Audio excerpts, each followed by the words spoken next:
From New York City, welcome to the Heat Live postgame presented by Verizon. Heat Knicks split the 4-game regular season series. Miami won both games at home. The Knicks win both games here at Madison Square Garden. Eric Reed and John Crotty getting you started on this Heat Live postgame show brought to you by Verizon. Here's what you got coming. Coach Spo's postgame press conference. John Crotty and Amy Audibert, the former Miami Hurricane, will break down all the action, and we'll take you inside the Heat locker room. Hear what the players are saying. Yeah, Miami played well tonight. They really did, but not well enough to beat the second-best team in the East this year, the New York Knicks. John, the Knicks just too much firepower. Yeah. You shoot 55%, make 23s, and get 47 points, a season high, from Jalen Brunson. That was too much for the Heat to overcome. I thought the Heat did so many positive things. The shot-making on the New York side was tremendous.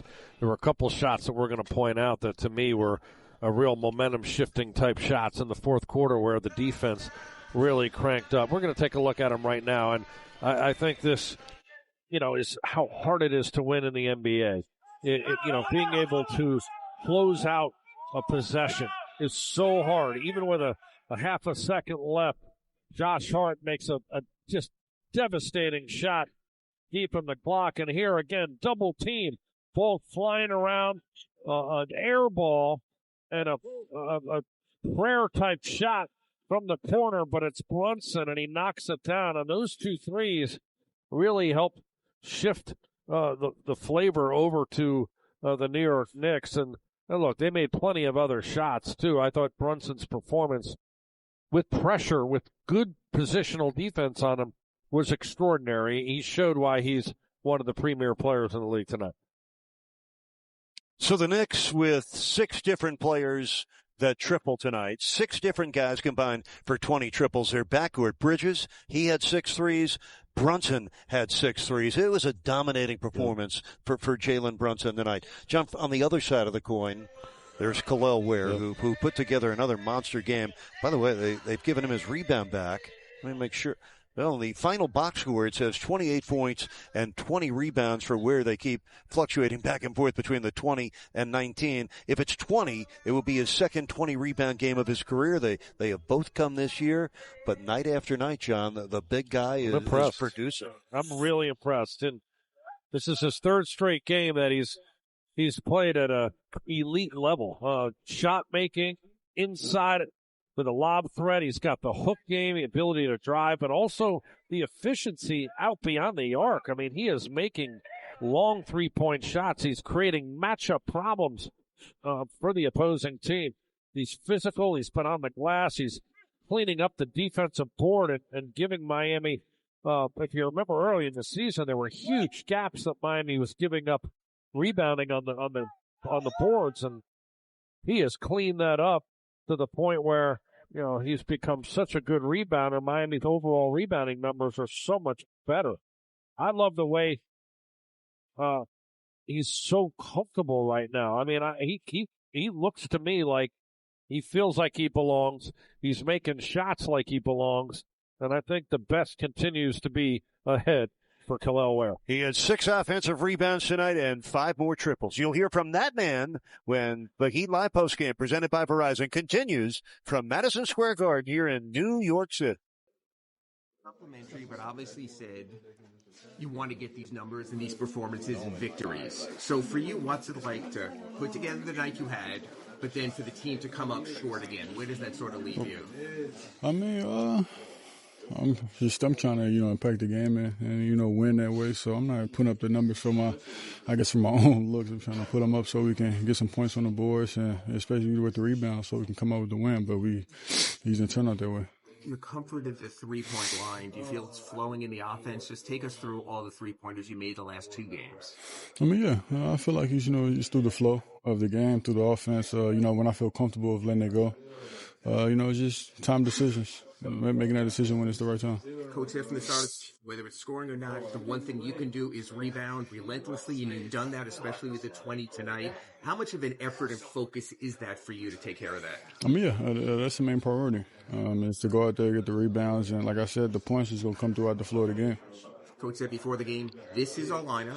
Kel'el's going to be out there. You got to learn to guard Josh Hart. You're going to have to learn to defend on the wing. How did you feel out there guarding more of a perimeter guy at the start? I mean, I feel good. Just with the more reps, I'm going to get it down, get used to, I guess, just knowing how far I can be from a guy and, just figuring out my length better, guarding perimeter. He's lost 7 of 8, but Coach says he feels strides are being made towards something better. Do you feel that also, that some good things are also happening? I mean, yeah. I just feel like, we got to, be a little bit more intentional with certain things, and I feel like we'll be able to come out with more wins in the future. Appreciate it. Thank you so much. Yeah.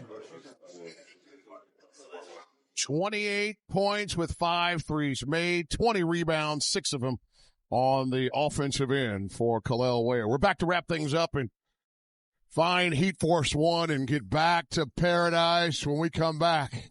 You'll never miss a shot. A lot of shots made in this game, Amy. I mean, 55% for New York, 47% for Miami. It's just nice to see that offense start to crank up a little bit. Just had to have something special to stop Brunson. Yeah, I mean, listen, your best player scores 47 points. You see really special performances, and it's hard to win those games. 55% from the field for the Knicks. You got to credit them because, listen, again, they're not super fresh right now. So mentally, they were really good. 28 points for Ware. Norm had 22 off the bench. 23 points from Jaime Jaquez Jr. He also set up others with his 5 dimes. Yeah, another positive part from this road trip I thought was Jaime. I know he didn't shoot the ball particularly well in Boston, but just the attack and getting downhill. This should always be a good game for Jaime against the Knicks because I don't think they have the guys off the bench to match his firepower in terms of getting downhill. And by the way, I mean, he's taking contact all the time. Every time he's in the paint, he's getting hit. And so the times he is finishing, it's never easy. Him having to try to go against a guy like OG Anunoby who matches him in terms of his size and probably strength too. I'd say this is a very solid night from Jaime Jaquez Jr. and you certainly need this to continue moving forward. 4-6 from the line, hit a 3 ball on the way to his 23. Next game coming your way. Well, that'll be on Tuesday, also known as Christmas Eve Eve, one of my favorite holidays. It's called last day of working before Christmas Eve and Christmas. And we'll have the party started at 7 o'clock. Raptors are back, Amy. Payback.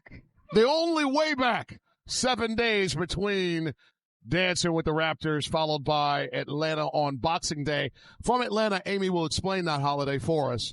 And then back on the second night of a back-to-back later in the week with the Pacers. We'll deal with the Nuggets when they show up on the 29th. That's going to do it for us. Once again, the final score. The Knicks take it. Even the season series at 132 to 125. This has been a presentation of FanDuel Sports Network, your exclusive home for Miami Heat basketball. For Eric Reed, John Crotty, Amy Adelbert, and our entire Miami Heat broadcast team, I'm Jason Jackson. Happy holidays, everybody. Thanks for watching, Heat Nation. So long, and good night.